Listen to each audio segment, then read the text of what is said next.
दूर कर दो हमारे जीवन की हर व्यथा, दूर कर दो हमारे जीवन की हर व्यथा। सच्चे दिल से सुन रहे हैं हम श्रीमद् भागवत की पावन कथा, श्रीमद् भागवत की पावन कथा। ओम साई राम। स्वागत करते हैं आपके अपने चैनल पे। मैं हूँ राम गुप्ता। तो हर दिन की भांति आज हम आप सभी को श्रीमद् भागवत के 5वें अध्याय का महत्व बताने जा रहे हैं। और यह कथा प्रारंभ करने से पहले 2 मिनट भगवान वासुदेव जी को प्रार्थना कर लेते हैं। ओम नमो भगवते वासुदेवाय नमः। ओम नमो भगवते वासुदेवाय नमः। ओम नमो भगवते वासुदेवाय नमः। आप भी 2 मिनट इस तरह ओम नमो भगवते वासुदेवाय नमः का जाप करके इस पावन कथा को सुने। और इस कथा को सुनने के बाद अपने लिए प्रार्थना जरूर करें। हम तो आपके लिए करेंगे ही, क्योंकि हम यह कथा बाबा की द्वारका माई में साईं बाबा को सुना रहे हैं। तो सर्वप्रथम आप लोगों से यही बोलना चाहूँगा कि बीच में आप इस कथा को ना छोड़ें, पूरा अंत तक सुने और अपने जीवन में आ रहे परेशानियों को दूर करें। इस कथा को सुनने से बहुत ही लाभ होगा आपको, इसलिए आप जरूर सुने। तो चलिए प्रारंभ करते हैं 5वां अध्याय। धुंधकारी की अधोगति एवं गोकर्ण द्वारा सप्ताह सुनने से मोक्ष की प्राप्ति। सूत जी बोले, हे सुनकादिक ऋषियों, आत्मदेव के वन में चले जाने के बाद धुंधकारी ने अपनी माता को मार पीट कर कहा कि तू मुझे गड़ा हुआ धन बतला दे, नहीं तो मैं तेरे प्राण ले लूंगा।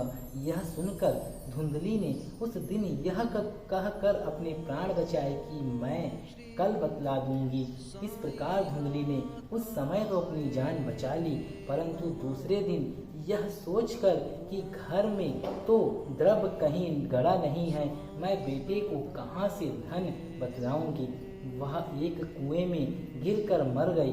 तब गोकर्ण ने भी वहां रहना अच्छा न समझकर तीर्थ यात्रा को चल दिया। उधर गोकर्ण के चले जाने पर धुंधकारी अकेला घर में रहकर चोरी और ठगी करके सारा धन गलत लोगों को जाके देता रहा। एक दिन वह कहीं से बहुत सा द्रव्य चुरा लाया और उसे बाहर जाकर गलत संगति में व्यर्थ में दे दिया। वह उसके साथ ही रह गया। तो घर वालों ने मन में सोचा कि यह दूसरों का धन चुराकर हमको देता है, यदि वह कभी पकड़ा गया तो इसके साथ हमें भी दंड भोगना पड़ेगा। ऐसा सोचकर उन्होंने उसके गले में फांसी लगा दी। इससे भी वह ना मरा तो उन्होंने जलती हुई लकड़ियों से मार मार कर उसकी जान ले ली और उसी स्थान पर एक गड्ढा खोद कर उसको गाड़ दिया। कुछ समय बाद जब वहाँ पड़ोसी ने पूछा कि तुम्हारे घर में धुंधकारी दिखाई क्यों नहीं देता, तब उसने कह दिया कि वह व्यापार करने के लिए कहीं परदेश को गया है। हे ऋषियों, इसे सत्य मानना कि कभी किसी की हितैषी नहीं होती। वह पहले तो उसका धन हरण करती है और फिर उसके प्राणों को भी ले लेती है। उसकी जीहा पर तो अमृत और उदर में हलाहल विष भरा होता है। इस प्रकार धुंधकारी मरने के पश्चात एक प्रेत बन गया और तब उसे गर्मी, सर्दी, बरसात तथा भूख प्यास सताने लगी।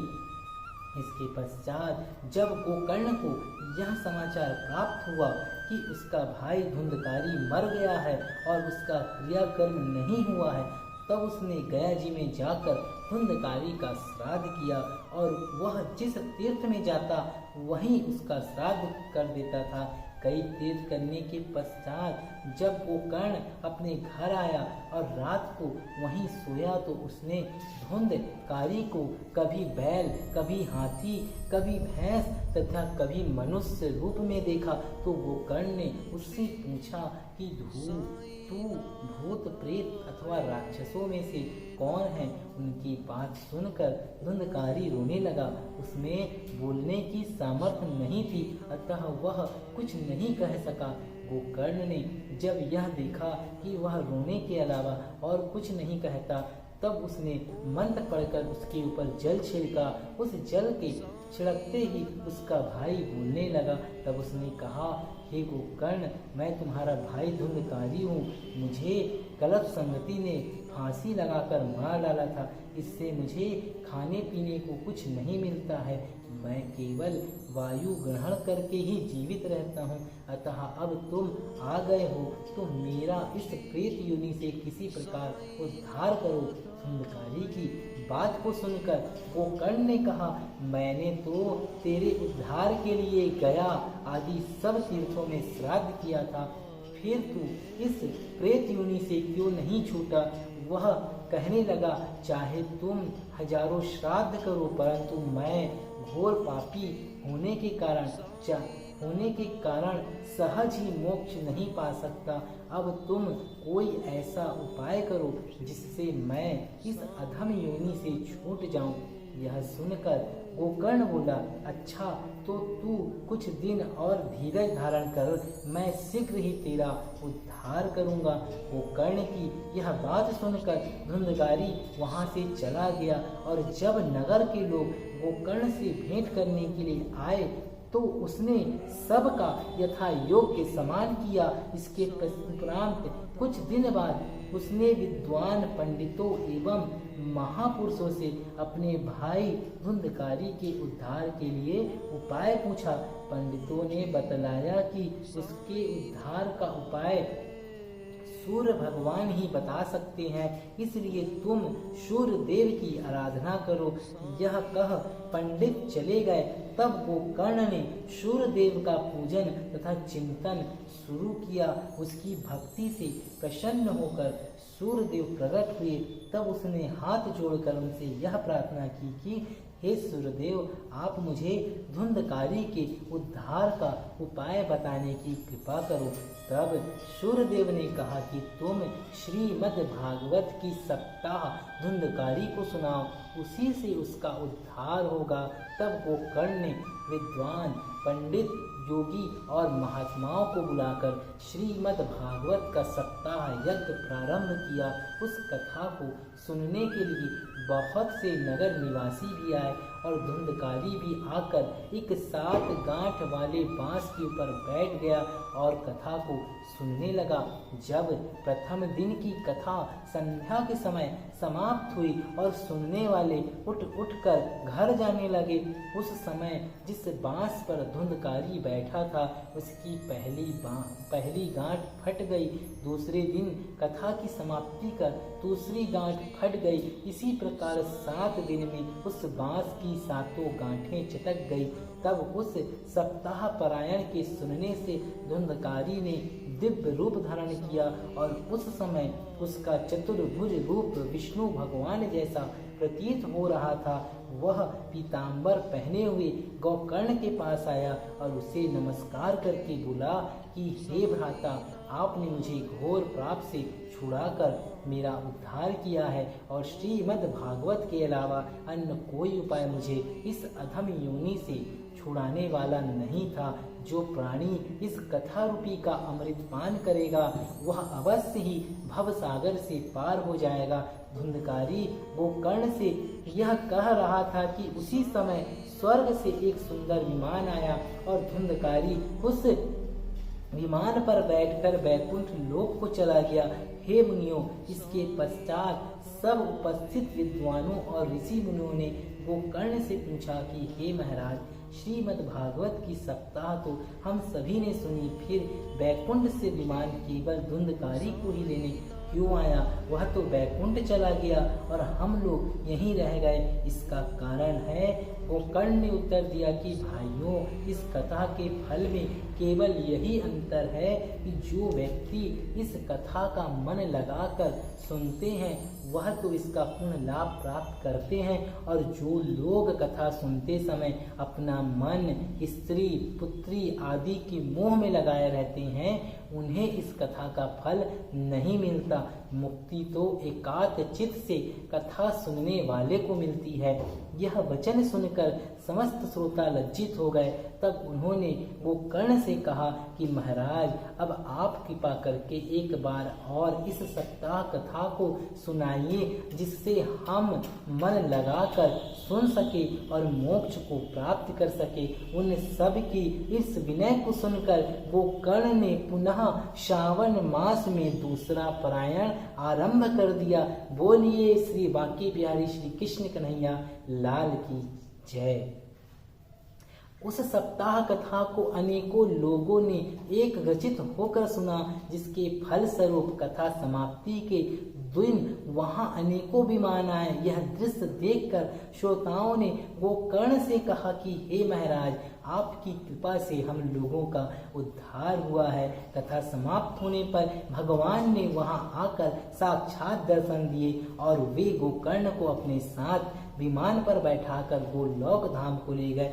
फिर अन्य सब श्रोतागण भी विमानों पर बैठकर वैकुंठ को चले गए। हे ऋषियों, जिस स्थान पर सूर्य एवं चंद्रमा भी पहुंच सकते, जिस स्थान पर सूर्य एवं चंद्रमा भी पहुंच सकते, मनुष्य इस कथा के प्रताप से उन स्थान पर भी पहुंच जाता है। इस श्रीमद् भागवत की कथा को सुनने अथवा पढ़ने से जो फल मिलता है, वह फल अनेकों यज्ञ, तप, व्रत, तीर्थ एवं दान आदि करने से भी प्राप्त नहीं होता। तो श्रीमद् भागवत महात्म्य के अध्याय 5 की पावन कथा संपूर्ण हुई। हम सभी के लिए बस यही प्रार्थना करते हैं, साईं की द्वारका माई से, बाबा से और साक्षात कृष्ण स्वरूप श्री साईनाथ महाराज से सभी भक्तों पे अपनी अपार कृपा करें ना बाबा। और जो भक्त इस पावन कथा को सुन रहे हैं, उन्हें भी मोक्ष प्राप्ति कराएं और उनके जीवन में आ रहे सारे कष्टों को आप दूर करें। आप सभी साईं जीवन माला पे नए हैं तो निःशुल्क साईं जीवन माला को सब्सक्राइब करके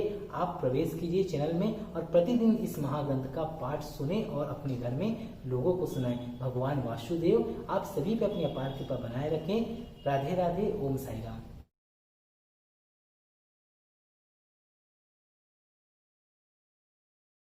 ओम साई राम। आप सभी पे शिरडी के साईं की अपार कृपा बनी रहे। साईं बाबा सेवा आश्रम करगी रोड कुटा जिला बिलासपुर छत्तीसगढ़ में स्थापित हूबहू शिरडी धाम में शिरडी के साईं बाबा की भव्य समाधि मंदिर का निर्माण कार्य प्रगति पर है और बाबा का यह निर्माण कार्य 2013 के बाद से पुनः चालू हुआ है, जो कि छत का काम पूर्ण होना है और मंदिर निर्माण का। तो आप सभी साईं भक्तों से बस एक विनम्र आग्रह कि बाबा के इस मंदिर निर्माण में आप यथा योग्य निर्माण सामग्री अपने नाम से, अपने परिवार के नाम से दान स्वरूप प्रेषित जरूर करें और इस निर्माण को पूर्ण कराने में अपनी सहभागिता प्रदान करें। शिरडी के साईं आपकी सारी मनोकामना पूर्ण करें और आपके जीवन में खुशियां ही खुशियां लाएं। आप लोगों से पुनः आग्रह, निर्माण कार्य चल रहा है और निर्माण सामग्री की बहुत ही जल्द आवश्यकता है। तो आप लोगों से आग्रह है कि आगे आएँ और इस निर्माण काम में सहयोग करें। संपर्क कर सकते हैं दिए गए नंबर पर। ओम साई राम।